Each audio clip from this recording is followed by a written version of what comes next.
Isang magaling na mga awit at OPM legend at tampok natin sa bidyong ito. Tinagurian din siyang kilabot ng mga kolehiyala. Tara, samahan niyo kong balikan ang naging karera niya sa musikang Pilipino.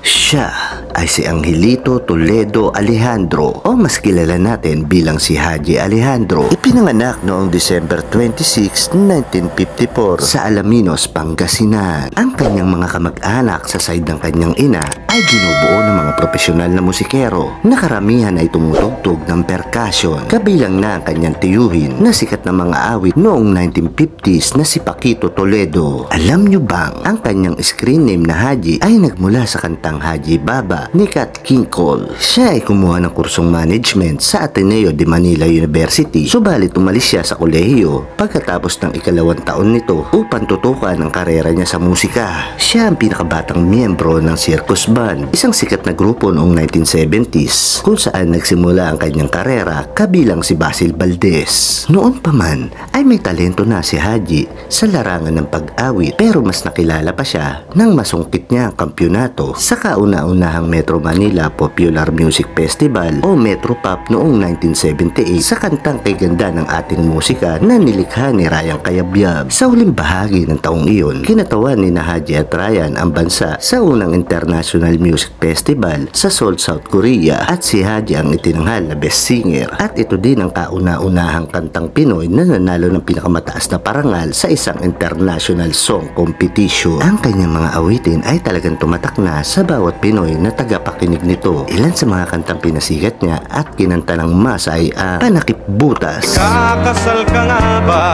Dinig ko'y kakasal ka. May Minamahal, May minamahal.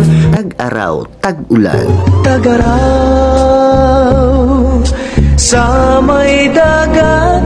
ang lahat ng ito'y para sa iyo. Ang lahat ng ito Kay ganda ng ating musika. ating musika.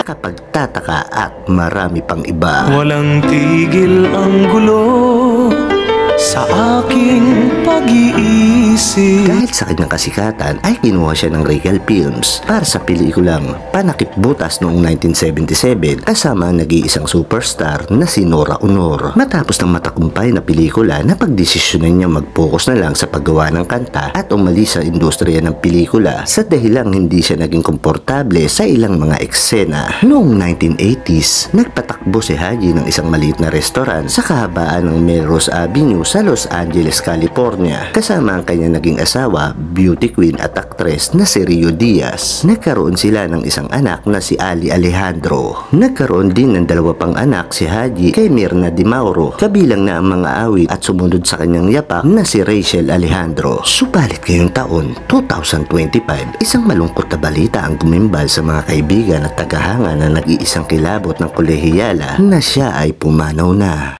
April 21, 2025, nang sumakbilang buhay na ang magaling na mga awit at OPM legend na si Haji Alejandro sa edad na 70. Kinumpirma ng kanyang pamilya ang pagpanaw nito, subalit hindi isinapubliko ang dahilan ng kanyang pagpanaw bilang respeto sa OPM legend. Bagamat wala na ang OPM legend, subalit ang kanyang mga naiwang awitin at legasiya ay patuloy pa din nating gugunitain at pinapakinggan hanggang sa ngayon. RIP sa nag-iisang kilabot ng mga kolehiyala. At dito na natin tatapusin ang bidyong ito. Paalam!